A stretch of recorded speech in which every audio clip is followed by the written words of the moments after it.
Welcome back to the Belts Off channel, home of the Belts Off podcast. We have another one for you. This one's going to be pretty exciting. Big topics. Having to kick somebody out of a gym, fake black belts, struggles of training. Yep, in real life too, real life ones. Not like just the topic in general. Right. Actually had it happen, right. Situations, yeah. So start with, they all meld together. Yeah. Really all the topics, I guess. But never in my life have I had to kick a guy out of my gym before. Never. There was one time, long time ago, where I had a guy that was kind of taking advantage of my generosity, and at one point I did say, hey, I think it's time to start paying. Yeah. And then he ended up not training no more. But I didn't kick him out. I gave him the option to pay, right? Yeah. No, this was a situation for safety. I had to kick him out. So the scenario, he was a new student. He had only been signed up at my gym for about a week. And I didn't know. I didn't know anything about him. I actually hadn't even met him yet. And I had just heard about him through his ex, who basically came to me and said, hey, coach, my ex is just signed up here. Just want to let you know. And he and I, we don't get along. And I moved to this town basically to get away from him. And now he moved to the town. The other day he was out front my house, and he had no reason to be. And now he's signed up here. And so right there, that's, we got a stalker. Right. We got a stalker on our hands, right? That's a pretty serious situation. And then to top it off, oh, by the way, coach, he's a black belt in jiu-jitsu. Obviously, that's going to get my alerts, right? And a double black belt, judo, also. Okay, so that's serious. So now I'm thinking, okay, not just a stalker, but a trained killer stalker, right? So I hadn't met him yet. I had just heard about him, so I went up under the surveillance camera to check him out because he had came to a sparring class, and I was watching him. And the first thing I thought was, not a black belt. Yeah. First thing that came to my mind was, why is he doing that? Why did he do that? That's interesting. Just watching his technique. So I quickly came to the conclusion. When I say quickly, I mean within 5 seconds of watching him. That's one of the beautiful things about jiu-jitsu is there's no lying. You're not lying. Yeah. You could lie when we're sitting here. Right. You could lie over having a beer. You get on the mats. There's no lying, right? And that wasn't even feeling him. Yeah. That was watching him with one of my blue belts, and I said he's not a black belt, straight up. So I went and talked to the student that brought it to my attention, and I said, well, first of all, he's out of here. Just rest assured, he's gone. He's not going to be at my gym anymore. You don't have to worry about him. But he's not a black belt. Yeah. And she said, oh, no, he is. I'm for sure he is. I've known him for a while. He is, and I'll even double check it right now. So she contacted a family member of his right there in front of me and confirmed, yes, double black belt in judo and jiu-jitsu, right? So obviously that's not swaying what I thought. Right. It's just occurring to me what an absolute liar this guy is, Yeah. because again, a lot of people. That's right. traits of a stalker, though, right? Like being able to I lie. Guess so, right? I definitely like that. From the true crime show I've watched, yeah, that's a trait. So yeah, I'm thinking to myself again, like that's not swaying me to believe maybe he is and maybe I was wrong. Yeah. I'm convinced he's not just by watching the footage, but I'm thinking, wow, how deep is this guy's little web of lies go? So again, I said no, he's not. But I'll talk to him tonight, and I'll make sure he's out of it. He won't come back ever again. Was it a no-gi class or a gi class? The class that I watched was a no-gi class. Okay. It was no-gi class, no excuse, absolutely no excuse. I mean, if he was wearing a belt or not. Oh right. No, it was no-gi. He was not wearing a belt. Yeah.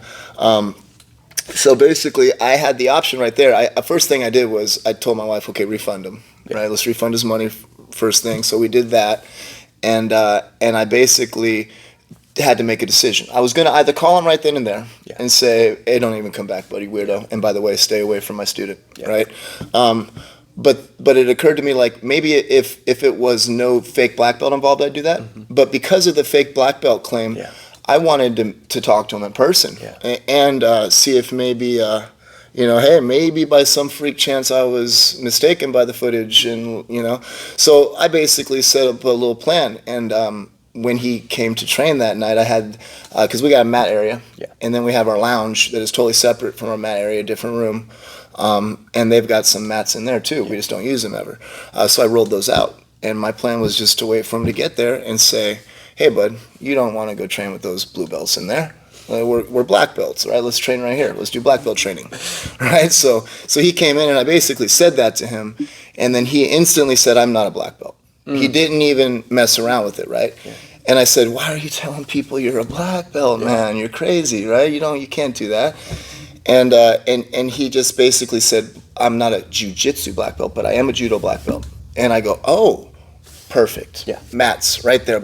I go, I'm a white belt in judo. You're going to throw me easily if that's the case. You're going to toss me. Yeah. Right? And I told him that. I'm a white belt in judo, my man, so you're going to toss me. Let's just do a little judo training. And he said, no, I'm not comfortable with this, right? He was telling me, I'm not comfortable with this. And I said, I'm not going to be offensive with you. I said, I just want to pummel, like pummel, mess around the feet a little bit. I won't even be offensive. I'll just defend. You can be offensive, right? And so he reluctantly agreed. And right away we lock up. And again, I knew right away, it doesn't take but seconds to know, not a black belt, man, not a black belt, right? Using just a tremendous amount of strength and trying to just grab and squeeze the wrist grips and stuff. And I'm feeling them, and we're pummeling, and I made up my mind, obviously, again, right away. But I was, again, and my plan wasn't to beat him up. Right. We should have turned that direction. I'm okay with it, right? But I knew it wouldn't. And so basically, a couple of seconds into our little pummel, he tries a little like uchimata, right? And if you're not familiar with that, you basically got to take your leg and like put it in between the other guy's legs and elevate it up, right? And he did such a sloppy version of it that he kind of handed me just like a single leg takedown, just kind of handed me a single leg, essentially. Those look easy, but they're not. Right, yeah. That was probably the one he figured he could fake, right? Because they do, like a lot of techniques, but no, it's not easy. And he tried, and he gave me a single leg, and I didn't attack this. It's not like I went and grabbed a single leg. He kind of put her in my lap, so I kind of sat him on his butt. Right? You can imagine a guy, you lift up your leg and a guy sits you onto your butt. It's called running the pike in wrestling. And I didn't even do it hard, right? And he went to his butt, and he also, he took that as his opportunity to fake an injury, right? So he bellowed out, clutched his leg. And interestingly enough, too, is like, when people fake injuries, they never do it right. Yeah. Here's the deal, guys. If you're going to fake an injury like that, the leg that would get hurt isn't the leg the guy's holding. It would be the pivot leg, because it would twist, obviously. 1,000%. It's always the posted leg. My man clutches the leg that I had and starts screaming. And I'm like, oh, really? That's cute. Always the posted leg. Right. So I walk away. I didn't even look at him. He screamed out, clutched his leg. I looked away, rolled my eyes, kind of like I would if a kid's faking an injury in my kids' classes, right? I just rolled my eyes and I said, get up, you're fine, right? And then I looked back at him. I don't know how many times I've said it. It's like, that's an interesting point right there with the kids. Because faking injuries? Yeah. And or even thinking they're really hurt. Right. They're not. And there's... A lot of times, it's the first time a kid has ever experienced a little adversity. Yeah. And with my kids' classes, I'm always telling them, if you're actually injured, we're going to pause, we're going to stop, we're going to shut everything down, we're going to address the situation.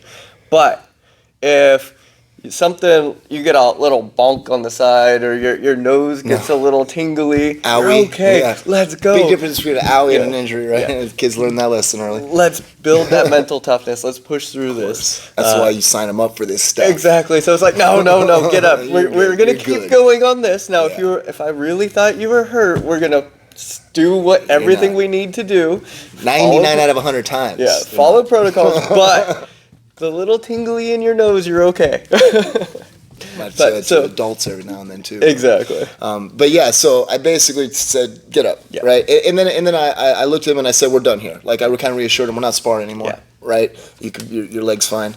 And I said, "Get up, let's go talk," right? And this was basically the end of it, because at that point, we walk over to the couch. I tell him, "You need to stay away from my student," right? You clearly, and I even asked him. I said, "Why did you move to this town?" And he looked at me like I was crazy, right? He gave me that same look my son gives me when he's lying to me, right? It's just like, what are you talking about, right? And then I said, why were you at her home the other day? Why did you sign up at my gym? And none of them he had an answer to. All of them were just looks of like, why are you asking me this? Yeah. And I basically said, stay away from her, stay away from my gym. And you're not a black belt. That's pretty crystal clear, right? And I had nothing to say to him other than that. Yeah. And it's funny because there was no lesson to be learned there as far as I was trying to do, like with the black belt thing. Yeah, it wasn't like I didn't even really address it. I told him you're a liar. Yeah. And I told him, your lies run deep too, bud, because you're lying to your family and everything, right? That's troubling, you know. But I didn't sit there and give him some lecture about, do you know what it takes to get? I didn't do that. Yeah. Because what was concerning me was the stalking. Yeah, the student, right. Yeah. I'm concerned for my student, and luckily for me, the student lives about 4 minutes from my gym, and I made sure that I reminded him, you know, that I have better response time than police, right? I'm 4 minutes from her place, right? So I made it real clear. He needs to stay away from her. He needs to stay away from the gym, obviously, and go. Yeah. And also, by the way, you're not a black belt, bud. Stop it. That's silly. Yeah. Interesting. Yeah. To say the least, right? And it could have gotten ugly. It could have been, because I'm thinking to myself, how mentally unstable is he? Am I his new target? Right. Is he now, right? No, that's the weird thing that pops up is like you don't know. We've established that they're crazy. That's how crazy are they? That's the question. And you know, you've seen stories of, you know, people getting kicked out of gyms and then showing up with guns and stuff. That's exactly right. And you know, because I was setting this whole thing up all day. Right? And my plan was just what I did. Yeah. It crossed my mind to allow him to enter class. Right. It crossed my mind because I felt like, you know, the allegations against him were pretty serious. Yeah. You know, stalking, Yeah. faking a black belt, serious enough to maybe add an element of humiliation. Right. Right? Let him go all the way out to the class and then say, hey, so and so, you know. Yeah. Are you a black belt? Yeah. Show me right here in front of everybody. You know, I could have, but I didn't want to That's go that much, route because you don't know, man. Like maybe being called out in private is not enough to set him over the edge, but being humiliated, he walks right out to his car and gets his gun, right? You know, you made a point without humiliating. Yeah, you did exactly. And plus, also, like, remember the point I was trying to make wasn't about the black belt. That was a little side note that, by the way, you're not a black belt. The point was stay away from that student. Yeah. You know, which brings up the topic that this really is. You know, this turns into which what a giant benefit for a woman or a man or anybody getting abused to go sign up at a jiu-jitsu gym, right? Because here's the thing. The cliche reason would be to develop the skills to fend them off, right? And let's be honest, okay? Let's hypothetically say your stalker is a 200 plus pound man that played football in high school, right? Yeah. And isn't out of shape. Yeah. And you're a 130 pound woman. Yeah. You're not going to go learn jiu-jitsu to beat that guy anytime soon. Okay? I love jiu-jitsu and I have all the faith in the world in jiu-jitsu, and I personally have sparred with women that would tie up that guy that I just described easily. So it's possible, but it is a time issue. Yeah. Okay? If what you really need is protection now, first and foremost, arm yourself, have a gun and be willing to use it, right? Mm-hmm. And secondly, get yourself a squad of killers that want to protect you, right? Mm-hmm. So you go to sign up at the gym. Yes, you're going to learn jiu-jitsu. Yes, eventually one day, if somebody were to try to attack you, you could fend them off. But right now, what do you have? You got how many killer black belts? How many brown belts in that room? Protective. Protective. Like the way we feel about our students in general is pure love. Like they're our family, right? We love them. And if we feel like they are in any need of protection, low level to high level, we're on it. Yeah. So the level of protection we feel over our female students is off the charts. We see each other every single day. You know, we go to, you know, battle and sparring, and, you know, so we're sharing these moments with so many different people over and over and over again. And it's kind of like how the military gets so tight as a group is because they go through so much adversity. You know, when somebody goes through the military and they go through boot camp with a bunch of people, man, a lot of times those people are friends for life because they had to go through the struggles. And a lot of times in jiu-jitsu, with all the sparring and everything, man, we are getting smashed and all the things. And so there's a struggle there. That's why, like in the UFC, you see so many hugs, and like even if they were arguing all the way through the presser and talking everything, trash, after the fight, if it was a brawl, man, they are hugging, and they're usually, even if it's a knockout real quick, right? Unless it's like some truly bad blood, they know what it hugs. takes to go through that. So they have a bonding experience, a mutual bonding experience. Yeah. See, you bond over time, You right? do, yeah. And then the like, at least with me, and maybe it's individual, but I don't think it is. I think all gyms are like that. Yeah. I think the number of gyms that aren't hyper protective over their female students and kid students and stuff, I think the number that aren't is small. Yeah. Right? I don't think there's any that I could think of in our area that wouldn't do the exact same thing. You know, if a woman signs up, you know, and then comes to the coach and says, by the way, I do have this little problem. Yeah. You know, there's no gym I could think of in this area that wouldn't do the exact same thing. Yeah. You know, in fact, some of these dudes would hope that the guy comes. I know, Do what you I did, know, yeah. but they'd be a lot worse, right? I know for a fact, guys that own gyms close to me that would have gobbled them up. Yeah. No, it's super true. Because we are a community, right? And the fake black belt thing is hard to get away with because the jiu-jitsu community, you can go all the way across the country and you're going to be called out by local people pretty quickly if you're faking or opening a gym. But yeah, it's impossible. It's impossible. In other, like striking arts, you can kind of fake it because you can't always spar at 100%, and you shouldn't. If your form is good enough. Exactly. So if your form is good, you can kind of fake being a taekwondo or whatever black belt, kickboxing black belt, even though there's not really a thing like a Muay Thai black belt or a kickboxing black belt, which leads us to another one that went to bat for me. Yeah, well, that's kind of in the you know, ass whooping you got to take topic, right? Yeah, for sure, man. And again, I don't know if that's individual or if that's how all gyms are, but I feel like it's how most gyms are. Right? I think you go beyond. I do go beyond, but and that's individual because there's a part of me that gym or no gym, student or no student, if I feel like something's unjust, like I'm down to fight, you know, like I'll fight first and then be like, what was your name again? Okay, like I got your back, right? But yeah, if I got love for you, it's way worse. I take it personally, right? As a community, I think that, like, if we see a fake black belt or something crazy, the community kind of goes, oh yeah, just stay away from them.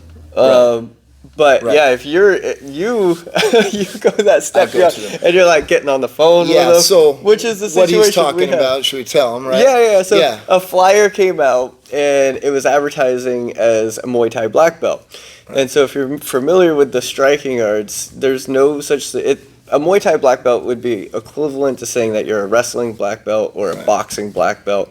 There's really no ranks for it. And do they have like a sash? What do they have? Do they have something? There's so this is where it goes into. I don't know. But there's no black belt. Right. Yeah. Okay. There's no universal black belt. Right. Now there are things in traditional ones like Taekwondo and karate that you can get your black belt in. But those are martial arts. Those are kimono-based martial arts. Muay Thai is not.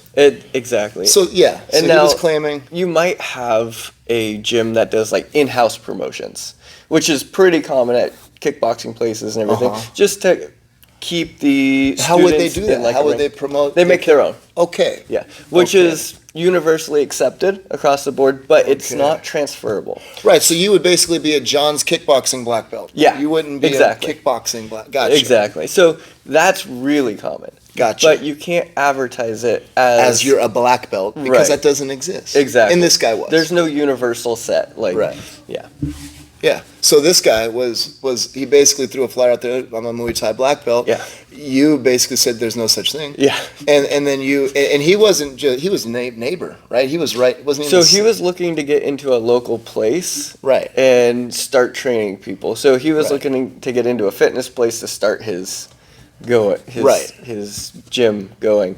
But it started off with him advertising himself as something fake. Exactly. And the way I viewed that was first of all, that there's no such thing, so you're obviously lying. Yeah. Right? That's a lie, a bold-faced lie. To me, that's the biggest thing. It's like, oh, that's a lie. Right. Like, and now to me, it was like equal parts because I felt like it was a personal attack on you. You're my boy. You're my student, right? Yeah. Like if I got love for you and somebody, like if I don't know you and he just fakes that, like I saw the flyer, let's say, and I'm all the way in Petaluma, and I don't care, I don't freaking care. I'm not going to hit him up. Yeah. But he's going to take food out of your mouth, right? He's going to try and take students from you.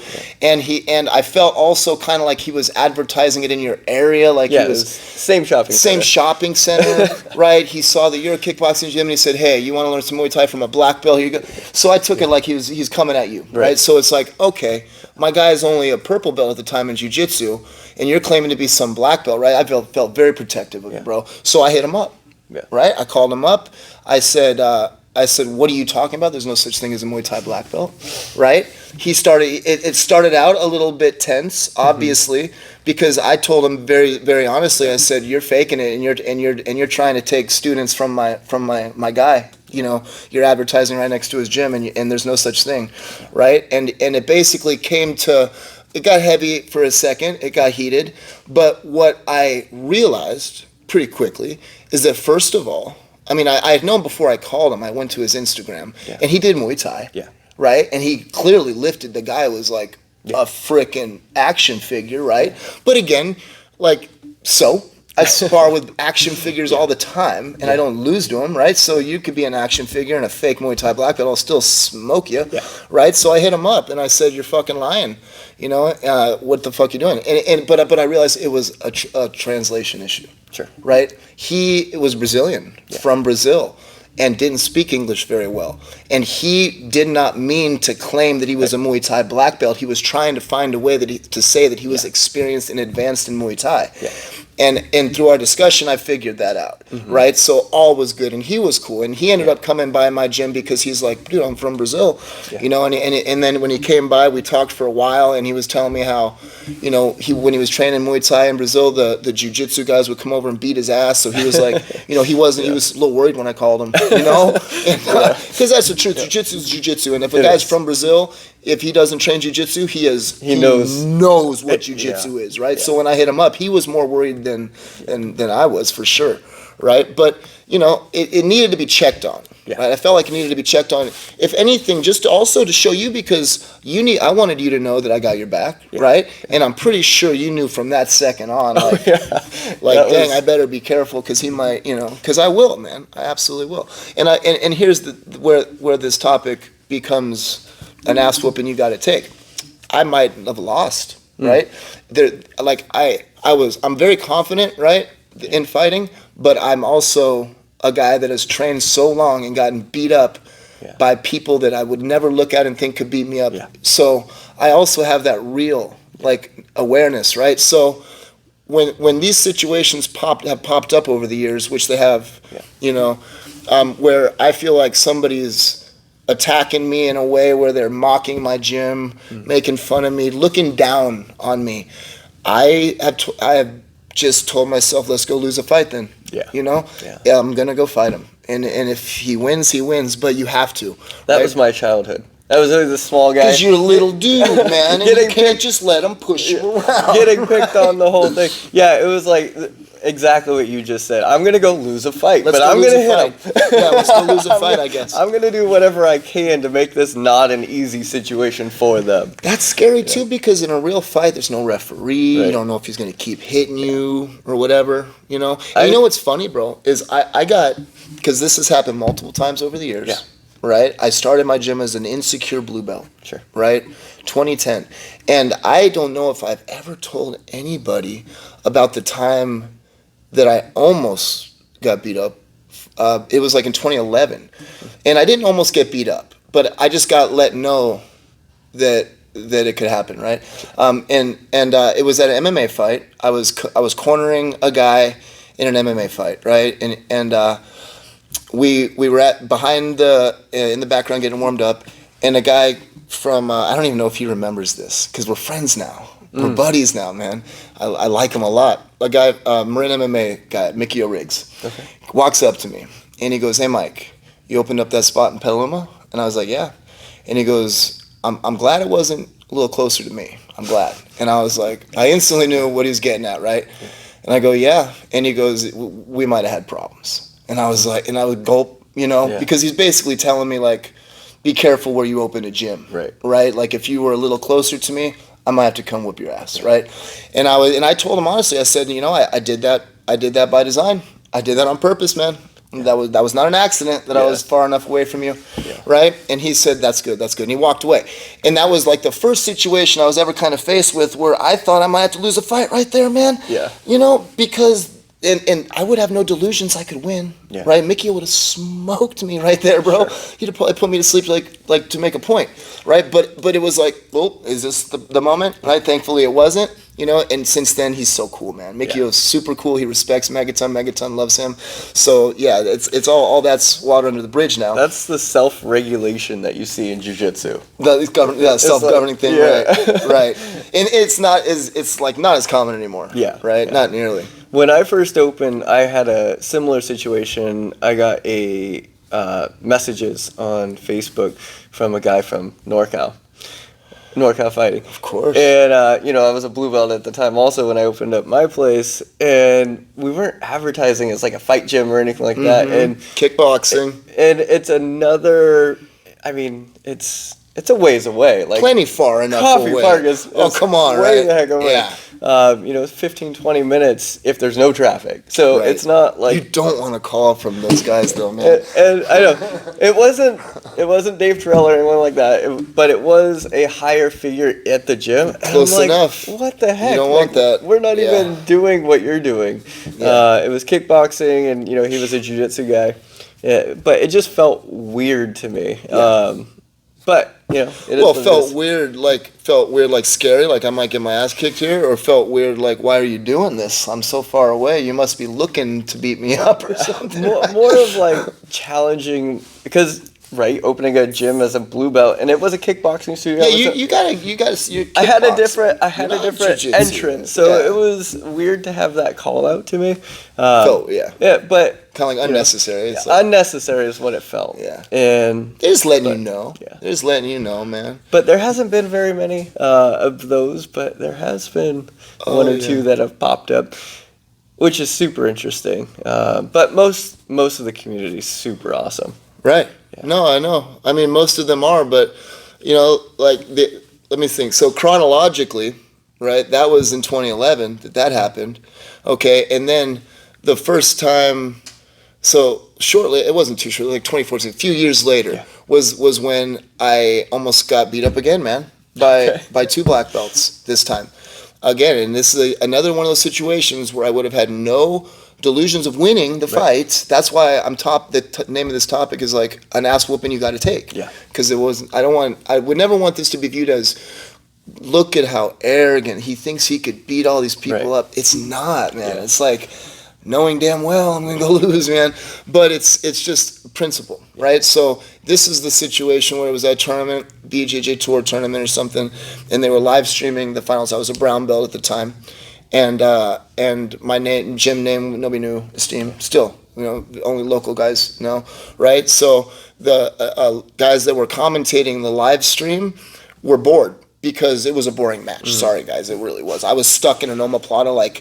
I got stuck in the omoplata like 10 seconds into the match, and the match ended in the There's a lot adult division. 8 minutes. Right? Boring jiu-jitsu matches. I felt bad for these commentators, like in hindsight, for real. But they were super bored, right? And I'm just sitting there in an omoplata, not even doing shit to get out, just stuck. And they're staring at my back patch on my gi, and it's a steam jiu-jitsu. So they throw a joke out there. That would be funny if you took a marker and put low self in front, right? Low self-esteem. Oh, and again, giggles, because it's not a bad one. I mean, if they were my friends and they said that, I'd be like, you fucker, that's a good one, right? Okay, but I wasn't having it, right? Yeah. So the next day, I didn't know about it. And the next day, I lost the match by a referee's decision, right? That was the most boring match ever. But the next day, one of my white belt students said, hey, coach, did you hear what those guys said on the live stream? And I was like, what are you talking about? And I go, who? And then she pointed and she goes, those two guys right there. And they were doing like the intro for day 2 or whatever they were doing, like when she pointed. And I said, what'd they say? And she told me. And I lost it. Yeah. I fucking lost my mind, bro, right there on the spot. And I just charged down there to the rail. And I just started calling them out. I yelled, I go, hey, and they're like looking over at me, trying to do their live intro. Like, what the heck, right? And I hammer fisted the rail and I go, hey, low self-esteem BJJ. Right? And then they both look at each other, and they knew what I was talking about at that point. And I go, get the fuck over here, right? Let's go outside to go get beat up, right? Not because I thought I could beat these two giant black belts, bro. Yeah. One of them was an ultra heavy. Yeah. Like he was big. Yeah. Right? And so I was done. If they did come outside, I was done, right? But again, let's go. You're going to call my gym low self-esteem BJJ? Yeah. Then you're going to remember that time that lunatic from low self-esteem BJJ tried to fight me and my homie. Like, if that's what you remember of my gym, then that's what you remember. That was my attitude, right? But luckily, like, the tournament coordinator came over. He's a super cool guy, and he calmed me down. He took me for a walk. And I told him why I was pissed. But nevertheless, I got over it because it was a stupid, silly joke. But it's just an example of one of those moments where it's like, let's go lose a fight. Right. You know? We put a lot into these gyms. Yeah, dude. Like, people don't see it. There's so many hours just behind the scenes, and Bro. it's a lot. And we wouldn't change it for anything. I wouldn't change it for anything. Today's our 5-year anniversary of opening AKS. And it all started because I was trying to help people. Right? There was a few people that wanted to train. I was like, oh yeah, let's go train. And so we started training in my garage, and it just started growing little bits by little bits. And then we're like, okay, we'll need a place. So then it just became a business, and that's how. But organic. It was super organic, and I was just trying to help people, lose some weight and get fit, and that was another reason why that call out was so strange. Is I'm looking at 10, 15 people that I'm helping. Like, these people are losing weight, they're getting fit. Yeah. One of them was pre-diabetic. Knocked that out completely. So I'm like, all right, we're doing things here. Right. And then, the call out comes, I'm like, dude, we're doing different things. Don't even worry about it. Do you remember when I asked you? I said, hey, what's your gym really? Because to their credit, you see Affinity Kickboxing. Yeah. Could be training pro fighters, right? You don't know. So I remember asking you, like, hey man, what's the gym doing? You knew exactly what you were. Family fitness, kickboxing, family activity, like not a pro fighter gym. Right. We're not a fight gym, but we're not just cardio. We're teaching you real techniques that will work, and some of our people compete and everything. But yeah, family gym. We're trying to inspire the community. Yeah, man. Yeah. As long as you're niching like that and you're not trying to act like you're the other one, you're going to be fine, man. We never advertised as a fight gym, as like a pro fight gym. Yeah, I don't think anybody would ever have a problem with that, man. It's always been fun, growth, development, weight loss. Yeah. The what we use is kickboxing and jiu-jitsu, but everything else that comes with it, that confidence and being the person that you want to be, overcoming things, the weight loss and getting fit and living a happier, healthier life is really what we're trying to inspire people to do. Of course, man. And if you're a badass after it, awesome. I feel like there's no way to avoid that part. Exactly. If you don't quit, there's no way to avoid that part. One of my favorite promotions that I'm going to do is tonight. She's 13 years old. Is going to get her gray white belt. She came in so timid. Yeah. She wouldn't even punch the punching bag. She didn't even want to, it was insane how soft. She would just kind of bat at it. And she did that for months. A few months ago, she comes to me and goes, I want to compete. Wow. And I go, you're going to have to change everything. What you're doing will not get you there. Mentality everything is going to change. Yeah. Took her a couple weeks, and then all of a sudden a switch happened. And man, now I can put her with some of the guys and everything, and she's over there sweeping people and getting on top and getting after it. She's throwing crazy head kicks and everything. Kickboxing, jiu-jitsu, the whole thing. It's so inspiring, and it's one of the biggest growths that we've had, because she has just completely changed her personality. She's more social. She was one of the ones that wore the mask way past the pandemic, and I think it was a security blanket. Right. Exactly. Some kids latched onto him for that. And so she dropped the mask. She did the whole thing. Yeah. So inspiring. And those are the things that make this all worth it to me. Is all the extra hours behind the scenes and spending with people and Man, That's why we're so protective over them. exactly. Imagine if you heard something was going on with that girl. 1,000%. Bro, 1,000%. I don't even know her, and I'm already fired up. Go get him. Right? Exactly. It's like, dude. And that leads me to, it's so hard to see people leave. Leave your gym? Leave, yeah. Whether they move, we kind of talked about this a little bit in the past, but man, we build, as coaches, we build these relationships with our students, and that's why we're so protective. For sure. We literally want the best for you. Yeah. And I feel it from you, and having the hard discussions and the sore topics. I'm like, no. If you got something to say, tell me. I'm the type of person that's going to take that, and whether if it's just, I'm going to take that, accept it, and try to change it better. Don't mind hearing it. Yeah. And if it's not, I'm like, well, maybe not on that one, but this one for sure. And that's where you need people to challenge you like that. Yeah, you do. Just like you need higher ranks to smash you. Right. It's like, you can't hang out in that comfort zone forever. And that's one of the things that she did. She got out of her comfort zone and turned into a beast. That's what it takes, man. And they don't do that on their own, bro. They do not do that on their own. I got the same scenarios with a few different students. Obviously, like, your journey is going to be like mine from a few years back, right? Yeah. So like, you're going to eventually have 10 students like that girl, right? I know I could think of 10, But my first one of my favorite one is this one kid who came to me when he was like 5 or 6. And then eventually both of his brothers ended up training too. But just unbelievably timid. Unbelievably timid. Not necessarily socially shy. Like, he'll talk, but didn't even know how to flex his muscles. Right. Just like, so delicate, fragile, we call, right? But yeah, that kid is now an orange and white belt. Yeah. Right? And he is 13. Beast. 8 years later. Yeah. The kid is a stud.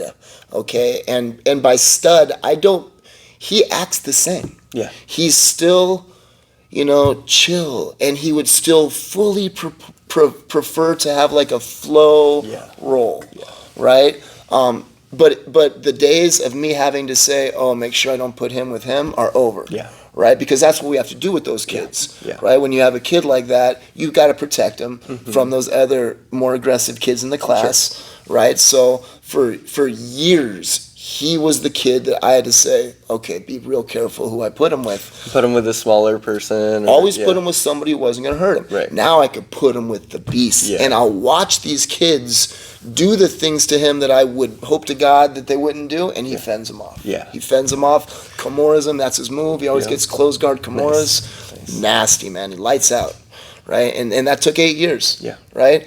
But it can happen. Yeah. It will happen as long as they don't quit. They just can't quit. And the same goes for the adults, right? That's why, when I was saying that the woman, that the possibly abused, battered woman being stalked, whatever, to go sign her up a jiu-jitsu gym, it's not as though you won't be able to one day fend them off. You will. 8 years, 10 years later, you will be good. But for now, you got monsters protecting you. And if you have been abused, it might be even more intimidating to walk into a room full of men, right? Unless you're viewing it from the perspective of, I'm going to go make friends like they're going to protect me like a pack of wolves, versus I'm going to have to go fight all these guys. Yeah, I couldn't imagine being abused and then going to fight guys. Yeah. It's like reliving that trauma again. Oh, absolutely, man. You'll get students, if maybe you already have, that will come to you and they'll say, I've experienced traumatic experiences where I was stuck underneath a dude, right? Not getting into details. But then they're like, but I need to learn this. And they're like, but I'm going to have panic attacks every night. It's like, oh my God. Can you imagine, bro? Like, coming to do this after experiencing that's, you hear bravery get thrown around like that's like insane, bro.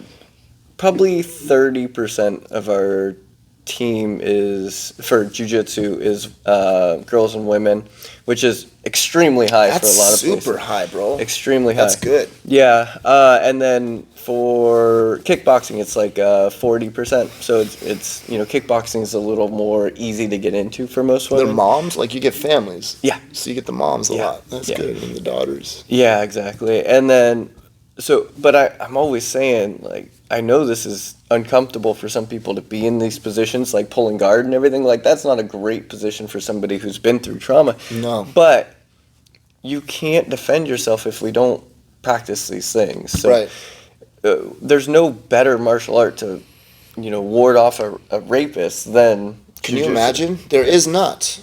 No. Like being able to create space, right? So when we're looking at like pass and sweep, your legs are engaged the entire time. You're keeping distance the whole time. It's built to fend them off. You add leg kicks and up kicks and stuff. For sure. Bang. Like you got. For sure. And so, yeah, if you're actually looking for, rape defense and everything, you got to go through a little bit of uncomfortableness in order to practice those things, yes. But if you're ever put in those positions, you're not getting it. You're going to put so much of a fight up that they're just not going to deal with it. Yeah, I mean, no doubt about it. Like going back to your student, the girl that's progressed so much, right? She wouldn't have left her comfort zone on her own. Yeah. That's our job. Yeah. Our job is to push them out of that comfort zone, and then when they try to run back in it, don't let them. Yeah. Hold them there, Yeah. and then let expand that comfort zone out. There was constantly a press for her to do more, but not overwhelming. Always. It was that encouragement, class after class after class, and yeah, and then like she started getting a little bit better. It started creeping, and then it just seemed like she jumped off a cliff and was like, "All right, I'm here to do this." Yeah. Yeah, it was pretty remarkable. I have had other kids that have done similar things, but this was just so far.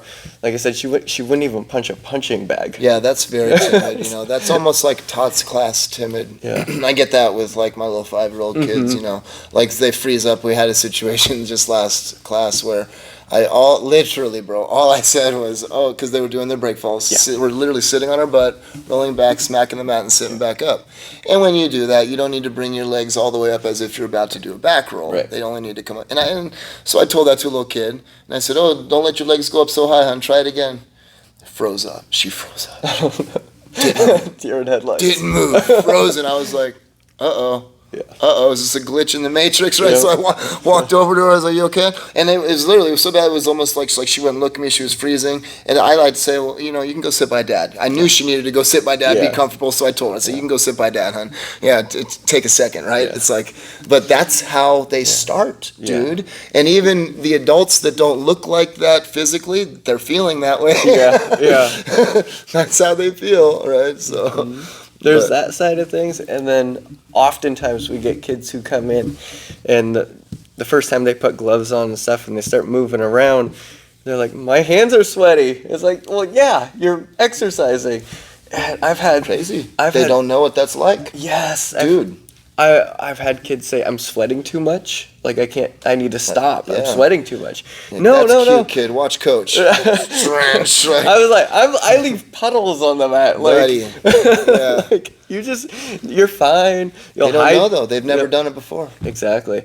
And, some of those kids, they go home and they're like, okay, we'll just pull you out, or we'll do something else, and we'll make something. And and the parents want to comfort the kids and make life easy for them, but that's not where the kids are going to grow. Yeah, sometimes, right?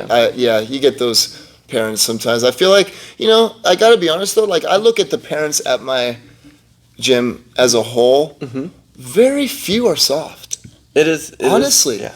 I got, maybe I'm spoiled or something, but, or maybe, you know what it is? I think it's just the nature of my classes. Mm. If you're not like that, you wouldn't let your kid hang around, Mm. right? Like unless of course you want your kid there because you're not doing that. You're not cracking the whip, so you're like, oh, this guy actually disciplines the kids. Go out there. Right. Unless that situation, for the most part, the parents that appreciate me calling their kid out and having a zero, no nonsense attitude, but still good energy, right? That Right. kind of thing. The parents that appreciate that are the parents that do that also. Yeah. Right? And the ones that don't do that usually don't think it's appropriate to call a child out in that manner Right. or something, and then they don't sign up. Like during the trial where they watch a class and then they try one, because they have to. We have mandatory. You watch a class and then mandatory try one and then decide if you want to sign up.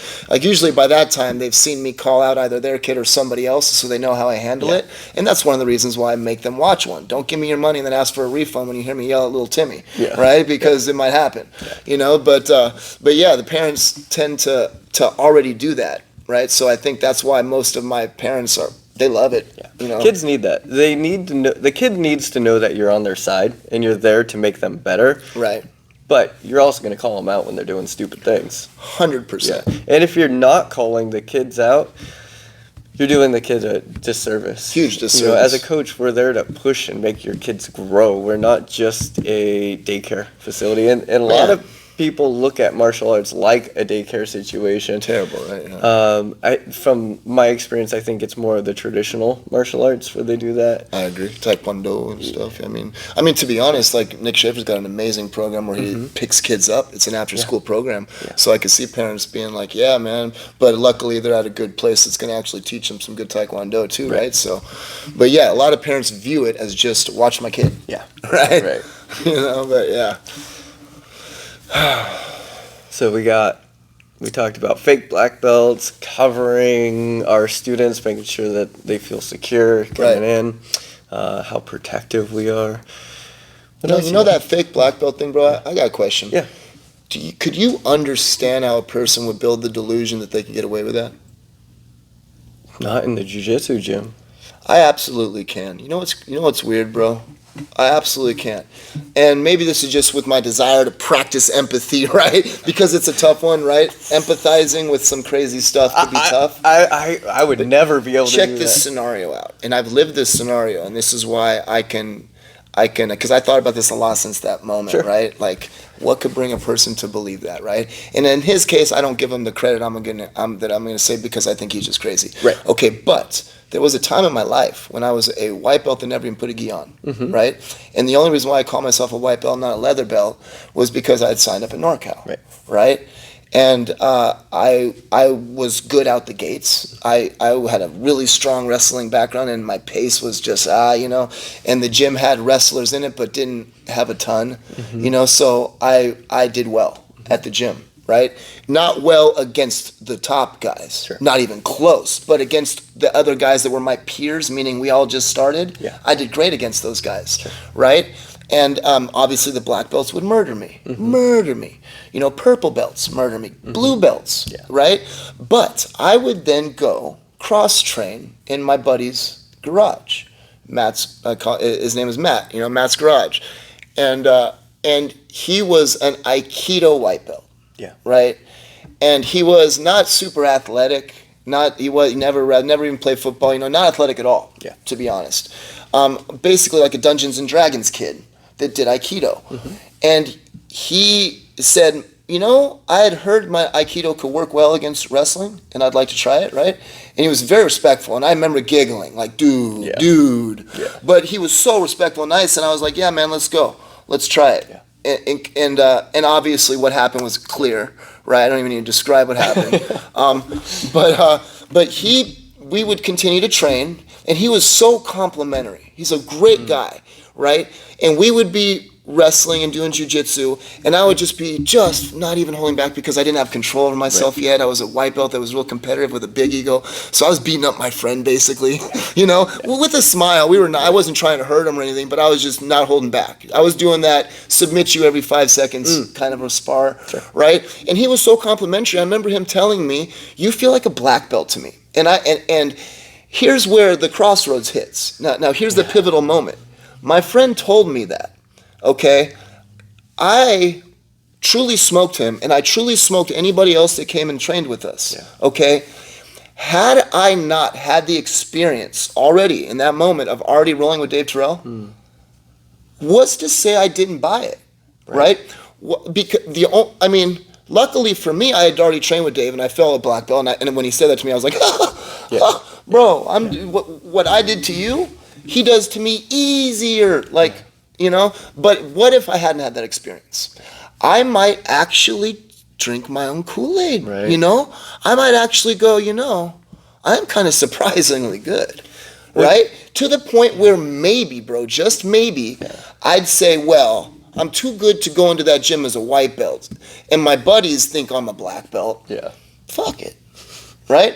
I don't think I personally would, right? But I think that's my attempt at empathy with that kind of thing.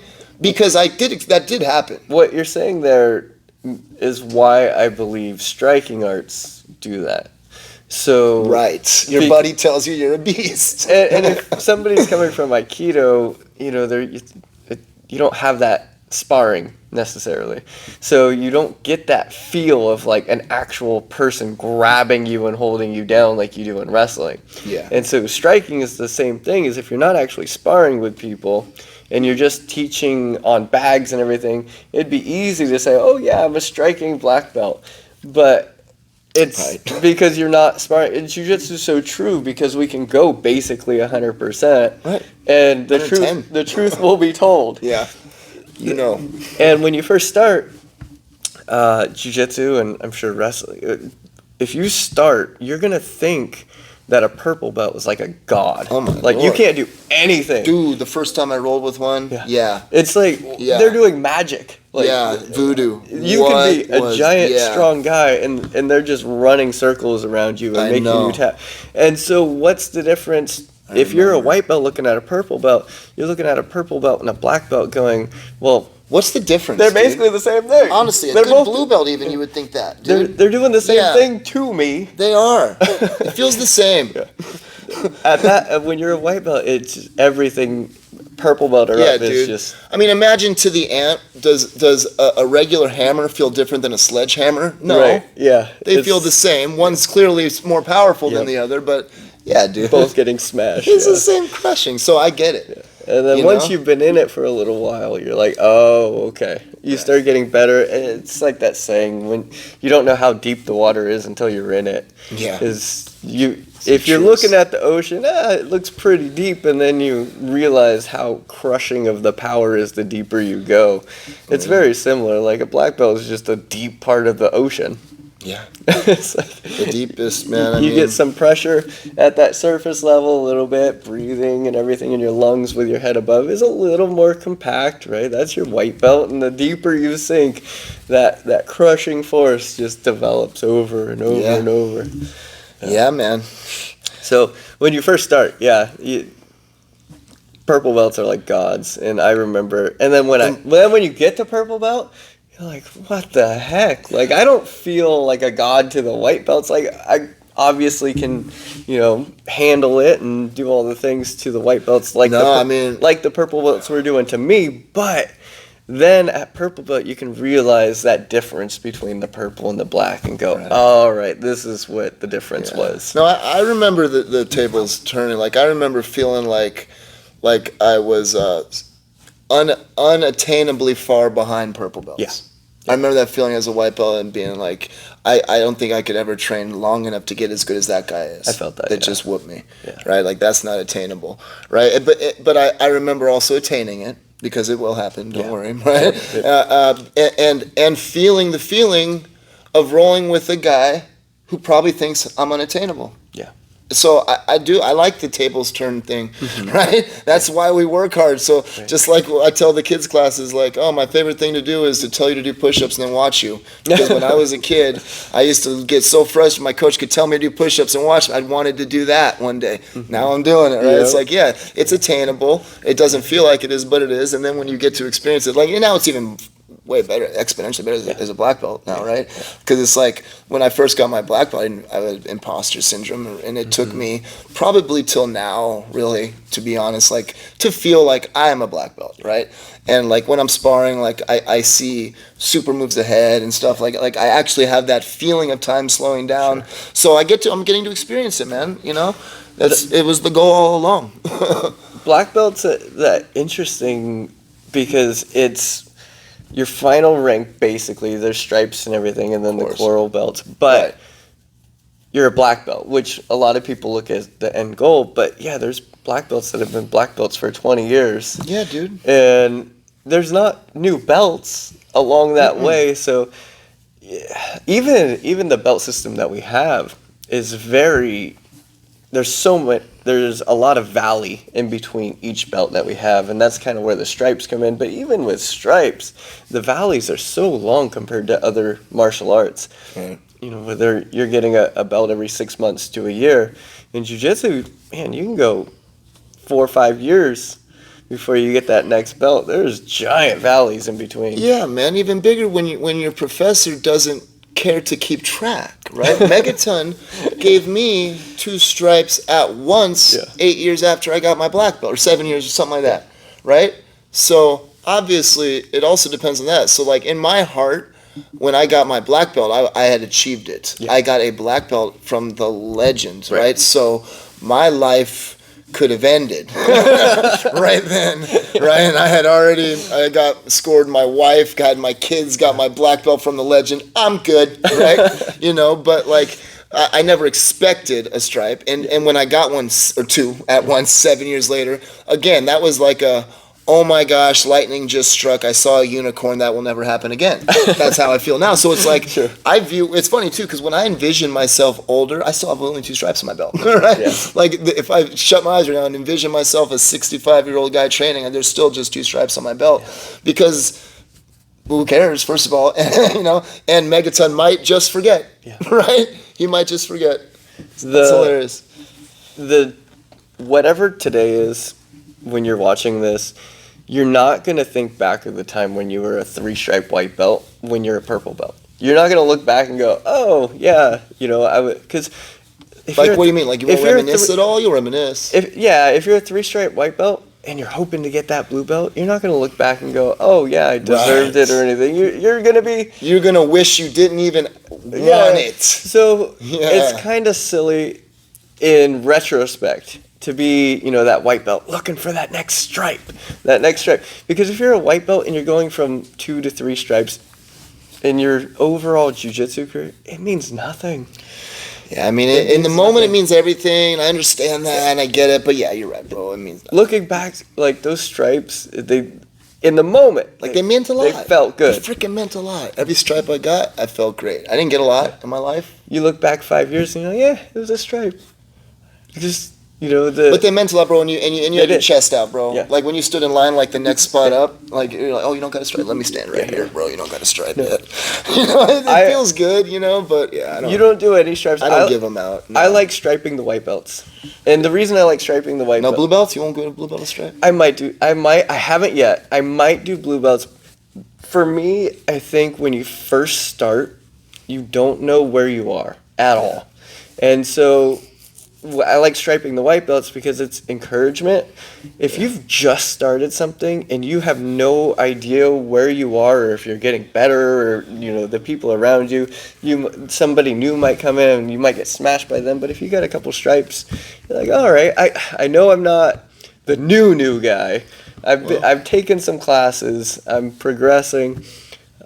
I think that recognition of like, yeah, you're here, you're doing it. You're on the mats. Well, what about what you just said? What is that the scenario where you get a couple stripes and the guy walks in on his intro class and smashes you? Is that psychologically good for you? Would it be better to look at your belt and say, oh, I don't have stripes. It's not that bad. I think it's more of a knowledge base.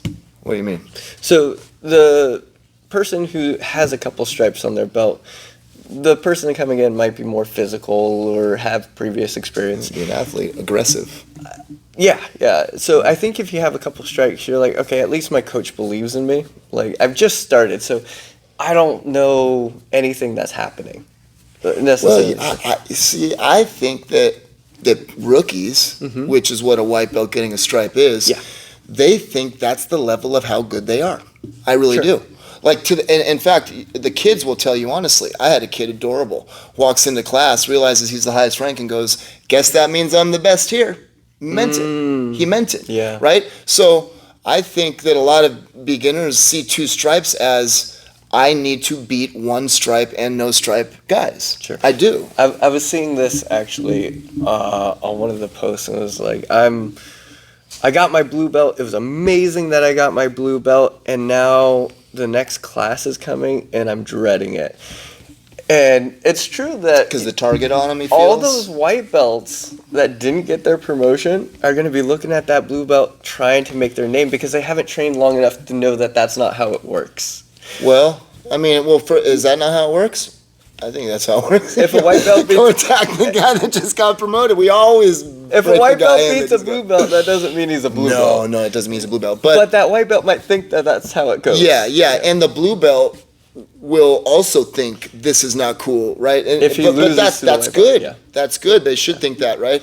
But it's not Those It's four-stripe not white belts will necessarily definitely keep a new blue belt on their toes. Oh my God! But that's the thing, dude. Is a leather belt will. Yeah. That's the thing. A leather belt will. The guy on the intro class that's really aggressive and played football. Yeah. You know, will. I'm sorry, bro, but he'll smoke your blue belt. Yeah. He'll smoke your blue belt. Remember we had that talk about is a blue belt able to beat a karate black belt? LOL. Yeah. You know, maybe sometimes. Which blue belt, right? Which karate black belt? Karate is so or diverse. which random aggressive dude? Forget karate. Yeah. Right. Which randomly strong guy that lifts weights and has the placebo advantage, bro, of being told by his friends that he's a beast. Because your mind is strong. Oh yeah. If you believe you're a beast, you're gonna be way You're more. gonna of one. bring it. Yeah. You're gonna actually need real jujitsu to prove to him that he's not. Yeah. And if all you are is a blue belt that's okay, you're gonna lose. Yeah. And you're gonna feel crushed. And you're gonna be like, dude, I just got beat by a guy on his intro class day, right? You know? Mm-hmm. So I mean, shoot. In a way, I feel like this, and I never really used this as a reason of why I don't stripe. This is just coming up now. But I feel like this almost confirms and validates, like, yeah, man, no stripes are better, because what does that tell that 3-stripe or that 4-stripe white belt that just got smoked by another white belt with no stripes? So Tells them that they're way farther behind than their stripes say they are. that's interesting because well then would you postpone somebody's blue belt until they could beat everyone that comes in as an intro? No, not at all. Because what I'm describing here isn't the truth, Nick. We're talking about how they think, because that's what you have to think. Right. Don't think about the truth, bro. Think about how does this white belt think, and the way I think they think is they gauge each stripe as how good they are. Right. Right. So, like a kid seeing a gray belt on his waist and a white belt on, I can beat you. A little kid will turn and say that to the kid next to him. It's so cute, right? Yeah. It's like, you're only a white, I can beat you, right? It's so adorable. And I'll tell the kid, not necessarily, right? But adults even will be standing there and they'll see that they're a blue belt and that guy's a white belt. They are thinking to themselves, I better not lose to that guy, right? Yeah. 4 stripes on my belt, none on yours. I better not lose you, you know? And you and I both know that's a crock, bro. You might lose to that guy. That's okay. Yeah, you know? You might have a gray belt that's 7, 8 years old, and then a new 10-year-old comes in with a white belt, and it's like, well, this isn't fair. You're double the height. Or how about this? You might have the 8-year-old that's a gray white belt and have a new 7-year-old come in who's smaller than him and whoops his ass. That happens, bro. These are the things that is real life. Let's be real about it. It's not always just like, oh, luckily he was bigger and stronger. No. That kid just had a ferocious little fight in him. That's actually really funny because I have one of the kids is pretty timid. He loves jiu-jitsu and everything, but when he does practice, he does all the technique very well. But he doesn't have that switch yet, and he's 6, 7 years old. And some kids have that switch on always. he's looking at getting his gray belt real soon. Yeah. But we have a 4.5-year-old who, when I make exceptions for the 4.5, if their maturity is there and they're ready to go. Do you give red stripes, like extra? I give like extra stripes to those kids. The 4.5-year-old just has this intensity about him, and so when it's a good battle because the higher rank has the technique and everything, but he's so timid. And the age and the size, right? Yep. A little bit. Yeah, a little bit. But that 4.5-year-old is like, I'm gonna run through this guy. And sometimes it works. It does. Yeah. Right, man. That's why you never, ever again in your life will probably tell people that a blue belt means this. Right. A blue belt means you can quit because you're good enough. Silliness, right? Because no, dude, no.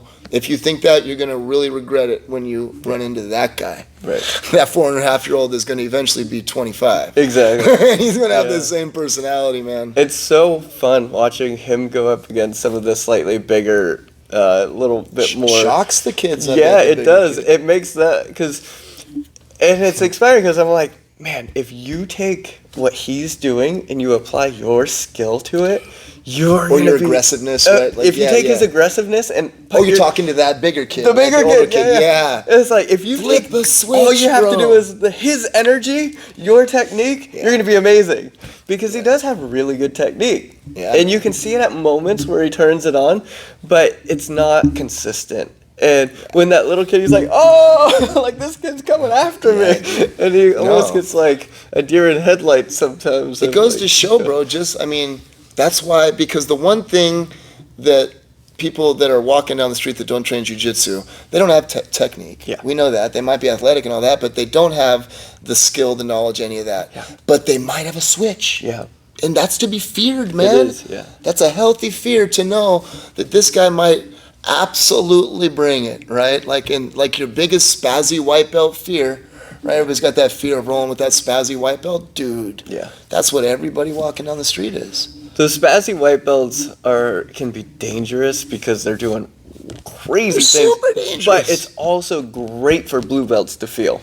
It is. They're the test. Yeah. That's the test. And for the blue belt, that's what you're going to get in a self-defense situation. Exactly. That man. crazy white belt that just came in Relentless. and it's 100% energy with zero technique. Yes, the guy you don't want to roll with is your test. Surprise, surprise. That's the guy you need to roll with for self-defense practices. Yeah. Yeah. And when you do roll with that guy, defense 100%. 100%. Yeah, the offense will open window. You'll see it. It'll come, and you'll be able to be offensive. Don't get me wrong, but yeah, you're focusing. They're going to do something that's going to give you the offense. They will. They will make a silly mistake. Don't get hurt. Stay defensive. Try to wrap them up, tie them up. Because the offense will come. He's going to do stupid things, and you're going to be there ready for it. But if you try to match power for power, oftentimes it's not going to work. You're just going to both get hurt. Very rare. Unless you have the same switch. Sometimes, if you're lucky enough, right, if you can use flip the same technique, switch. control, slow it down. Dude. Slow it down. Stay in your wheelhouse. Bro, so I was thinking about some stuff earlier because it's your anniversary. Yeah. Right? 5 years? 5 years. That's cool, man. I got a question. Mm-hmm. What's the weirdest guerrilla marketing stuff you did when you were starting up to try to get your name out there? Facebook, I friended everyone. Okay. You were on a friend rampage. I bet you... I had 5,000 friends. I bet you that would have been considered guerrilla marketing before, but that's like standard now. Guerrilla marketing, you know what that means, right? Like just weird. What I did is I went to the Facebook pages and that sort of thing that were all jiu-jitsu related, kickboxing related. Yeah. And I would post some things and just friend everyone that popped up. Anyone who commented on any of the posts that I made, I'd send them a friend request. And so that's interesting. So you were trying to basically build a little name in the community of kickboxing. Yeah. Essentially. Okay. And jiu-jitsu. Yeah. So we didn't do any jiu-jitsu for like the first year, other than just like right. rolls. You had a club. Yeah. And so and we had the club for probably a year and a half. Before I got, the instructor to actually teach classes and that sort of thing. He was in sporadically. He was actually living with me at the time, so he would come in and do that. Yeah. But then, it became what it is today, an actual program, an actual school. But you were just trying to build a reputation. Yeah. So anyone who was in the area, and like I said, at first it was just very much about helping people. The ladies and stuff that I had coming in, it was all about weight loss, getting her so that she didn't have to worry about diabetes, type 2 diabetes. Right. What marketing, though? Like, marketing stuff did you do? It was almost all word of mouth, all though, social other than media. that. Okay, yeah, dude. All social media. So how was 2010? It was like a long time ago. Yeah. It was, huh? Because the stuff that I Facebook did, dude, was a thing. Farmville was still big. Farmville, right? I should have done ads on Farmville. Bro, I didn't do anything normal. Mm-hmm. Okay. You know what I did? I went to like the library and put my business cards in the jiu-jitsu books. Right? Oh, that's awesome.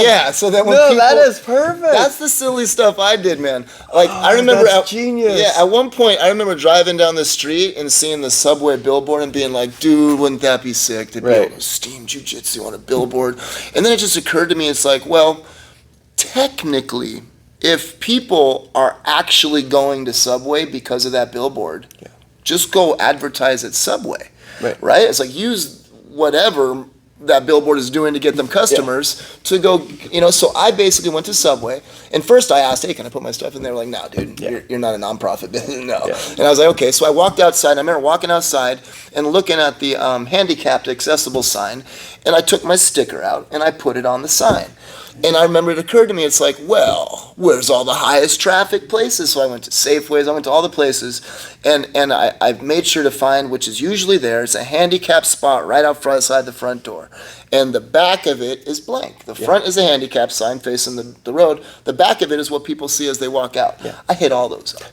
I tagged all those with stickers. To this day, bro, and the reason I thought about this to ask you what grill marking stuff is because in Roner Park, I still see all my stickers around, bro. When I was driving here today, I saw one of them, aged, weathered, to where you could barely make out my logo, but they're still up around here in Roner Park. Which, that's awesome. The only reason I did Roner Park at the time, I'm in Petaluma, was because Bill was still here. Yeah. And I purposely did them all around his gym. Yeah. And I wanted him to know, you know, sorry to the GBRP guys, because we're cool now, but you guys know Bill was, you know. So I wanted him to see the logo, right? Because he was talking a bunch of trash at the time. That was another guy I almost fought, you know, in Safeway once. There's a story. Yeah, I called him out, but it was petty, and I didn't want to talk about it because in hindsight, those are silly ones. I had no reason to. He was no threat to me, and I just had bad blood, so I actually feel quite immature and silly for anything I ever did messing with him, right? But yeah, the guerrilla marketing, dude, that kind of stuff was like, I did nothing on social media. I put stickers up everywhere. It was a different time. Almost all of my stuff was social media. You didn't go do that business card thing, though, dude. Go do that. Go to your library. That's a good one, man. That's really good, because all you need is one. Yeah, right? Yeah, exactly. Especially when you're first starting and you got like 15 members. Yeah. One is huge. It's huge. So like, absolutely they're huge. already interested in jiu-jitsu. That's target marketing dude. before And then social just media. absolutely make sure you ask everybody that comes in the gym how you heard of us, just so you know. And eventually somebody's going to be like, you know, the damnedest thing happened. I was at the library, right? And I did it at, because at the time, I don't know if they still have them, there was Grappling Magazine and Safeways. All my cards were in Grappling Magazines, bro. I put them all in there. But hey, this actually relates back to an ass whooping you got to take again, because it almost got me in a fight with, you know, ironically enough, the guy that almost beat me up, Mikio, his Riggs, the Marin MMA guy, he didn't almost beat me up. Mikio's an awesome guy. He did not. He would have, and he could have, right? And I'm glad he didn't, right? But he was just letting me know, hey, you know, I'm glad you weren't too close to me. But his student, years later, ended up moving to Petaluma, right? And I remember at the time thinking to myself, wow, that's ironic, because I remember Mikio telling me, I'm lucky you didn't move closer, and now his student's right here. But I mean, I've never wanted a piece of Mikio. Mikio's a monster. I don't know if you know him. He's a freak, and he's always been an absolute killer. So I've never wanted to fight that guy, right? But so it was his student. I remember telling myself, I'm just gonna let him be, right? It's Mikio's guy. I don't want to fuck with Mikio. But he ended up calling me out. The guy that was down the street from me, because he saw one of my stickers in his parking lot. And he didn't know I did that years ago, dude. Right. And he just so happened to be next to a Subway. Yeah. There was a Subway. Yeah. And I remember telling him when he called me, dude, because that was the billboard that inspired it. That Subway was, I went to all the Subways first, because that was the billboard that inspired it. And then I branched out from there, but he just so happened to be next to a Subway. And I told him, I go, dude, okay, on the phone, I said, look closely at that and tell me it doesn't look weathered. Right, just do me that favor. And he said, no, it's brand new. He goes, I look at that every day, and I never seen it till today. He goes, fuck. And obviously, if that was true, I could see why he called me. Yeah. It's like, dude, really? Yeah. You know, but it wasn't true. And I was trying to tell him. You got some hey, good dude, stickers. You know, was that, you know, they still strong. Yeah, they're still going. I mean, they're faded, but yeah. But I told him, I said, look, dude, you know, it's old, whether you want to buy it or not. And he didn't buy it, and he told me, why don't you come down here and talk to me? Right, in person. So obviously that's a fight. That's a fight 10 out of 10 times, dude. And I was teaching a private lesson to a student of mine at the time, Nohokai. I was teaching him, he was a purple belt. We hopped in my car and went straight there, right? And I remember telling him when I hung up, I said, I'm on my way. And I hung up and I said, let's go now, because I wanted to get there ASAP to prove to him how close he moved to me, right? Because the first thing I was going to do, and I did, was when I pulled up, I said, 3 minutes, bro. I was showing him 3 minutes it took me to get here. You moved 3 minutes from my gym, and I never said nothing. Never said nothing out of respect for you and your professor, you know. And now you want to call me over this junk, you know. And we didn't end up fighting. He didn't want to fight. Apparently, I think he was bluffing, right? Some people bluff. And they say, come on over, right? And maybe they don't expect 3 minutes later the guy walks up, right? But I walked up wearing my gi, teaching a private lesson, And he told his buddy to call the police. As I walked up, he said, "Call the cops," right? And I went, and I was like, "No, dude, don't call the cops. We're good." Right? And I just said, and I pointed out, I said, "This has been here for a long time, bro." And I tried to take it off. I think I took it off for him right in front of him. You know, I wasn't trying. I ended up bro hugging him, right? It was like, "Hey, we're good." Shake, hug, we're good. He clearly didn't want to fight. And again, when it's one of those ass whooping you got to take scenarios, I don't want to. Right. I don't want to fight him. Yeah. It just might have had to happen, and I don't think I'd have lost that one. But but I might have made enemies with Mikio, and he's a monster, and plus just he respects him and Megaton have such a good mutual respect that would have messed up a lot of stuff. I'm so glad that didn't amount to anything. But yeah, dude, it's just another scenario. It's like, what am I going to do when he calls me, though? Am I going to say, "Oh, sorry, I'll come take it down"? Or I'm going to say, "Fuck you, bro." You know? Come on. You're calling me and then you say, "Come by," and I call your bluff, I guess, you know? Silly. It's definitely something for standing for something. Yeah. But the guerrilla marketing works, dude. I get people. I thought about, putting cards on cars and doing that, but I don't want to. That's cheesy. Yeah, I don't want to mess Nobody with wants to see cars. that. That Exactly. pisses people off. That's exactly my thought process on it. Was like they're gonna see this thing and not come just because of that. 100%. That annoying kind of spam feeling stuff. I don't like spammy. Yeah. I like cool. Yeah. So, I'm trying to, with the YouTube channel and everything, I'm trying to grow it. So I post a lot on the forums, and I'm just like, hey, here's the video that came out, the jiu-jitsu, forums, and a lot of the martial arts ones. So I'm posting content on there. But getting good reactions because I'm actually offering something, right? I'm giving them content, and it's all free. It's all YouTube. Take it or leave it, man. Yeah. You can keep scrolling if you want. I would imagine you don't get you shouldn't get a lot of negative feedback. No, because you either get somebody scroll right past it because they're not into it. It's almost all positive. Or a like. One or the other. You guys, I posted the bicep slicer instructional, and man, people are loving that one. It's all slicers. It's all got almost 1,000 views already. It's only been up for a few days. I did the segments and then I put them all together. So like 5, 6, 7 was all together. You should keep going with the slicer thing, bro. It's a good little guy thing. It's fun. You do calf slicers? Calf slicers might be the next one. I might do arm bars because it ties right. Arm bars and Kimuras tie right into the bicep slicers. But yeah, I like the slicers because, man, I don't have to out-muscle somebody's arm for any of them. Oh, man. And it's right there, especially if you're playing lasso. And you catch a limb bent, bro. It's kind of like an alligator's mouth. If you can keep it closed, they can't open it. Yeah. But Kimuras, if it's already open, so you keep that thing, you keep that arm bent, what are they going to do? Just flex that? No, man. You get a Kimura. Big, strong guy. You get a Kimura grip, and, man, you're set. Yeah, you know who's got a nasty calf slicer? I keep thinking about this little Paul Giello or whatever, GBRP. Nasty.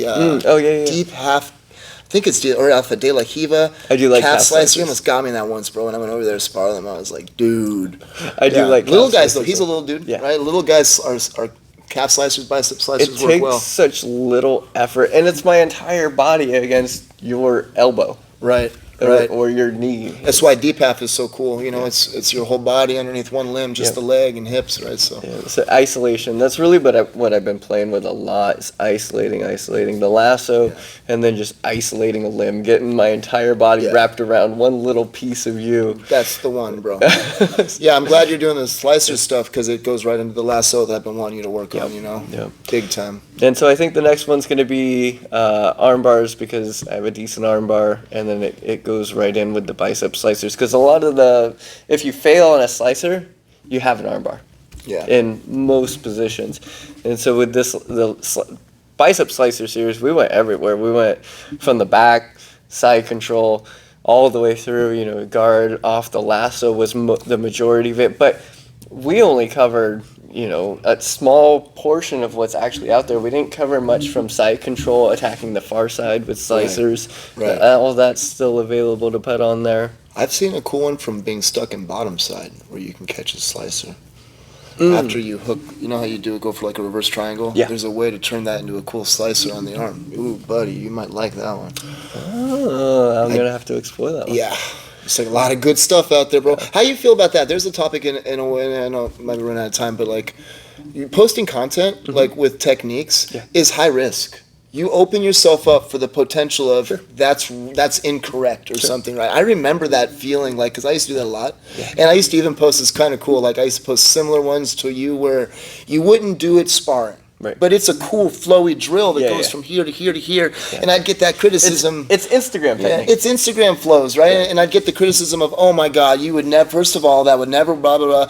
You know, and it's like, dude, look, it's a drill.